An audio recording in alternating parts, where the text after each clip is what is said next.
വയനാട്ടിൽ +2 വിദ്യാർത്ഥിയെ മദ്യം നൽകി പീഡിപ്പിച്ചു. തലപ്പുഴ പോലീസ് സ്റ്റേഷൻ പരിധിയിലാണ് സംഭവം. ആഷിഖ്, ജയരാജ് എന്നിവരെ കസ്റ്റഡിയിലെടുത്തു. സുർജിത്ത് അയ്യപ്പത്തുണ്ട് വിശദാംശങ്ങളുമായി. വയനാട്ടിൽ നിന്ന് സുർജിത്ത്, ഞെട്ടിപ്പിക്കുന്ന വാർത്തയാണ് വരുന്നത്. ആ പെൺകുട്ടിയുടെ വീട്ടിൽ അതിക്രമിച്ചു കയറിയാണ് ഈ ക്രൂരത കാട്ടിയതെന്ന് മനസ്സിലാക്കുന്നു. ഈ പ്രതികളുടെ പശ്ചാത്തലം എന്താണ്? ഇവർ എന്നാണ് ഇങ്ങനെയൊരു ക്രൂരകൃത്യം നടത്തിയത്?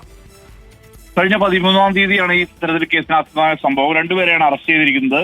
അക്കിമല സ്വദേശികളായ കാപ്പിക്കുഴിയിൽ ആഷിഖ് 25 വയസ്സ്, 6 നമ്പർ ഉന്നതിയിലെ ജയരാജൻ 25 വയസ്സ് എന്നിവരാണ് അറസ്റ്റിലായത്.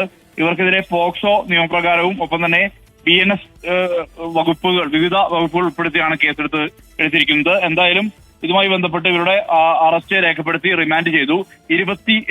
ഈ മാസം 28 വരെയാണ് റിമാൻഡ് ചെയ്തിരിക്കുന്നത്. എന്തായാലും ഈ സംഭവം ഉണ്ടായത് കഴിഞ്ഞ 13-ാം തീയതിയാണ്. വീട്ടിൽ നിന്ന് വിളിച്ചിറക്കി കൊണ്ടുപോയി പെൺകുട്ടിയെ ക്രൂരമായി പീഡിപ്പിച്ചു എന്നുള്ളതാണ് പരാതി.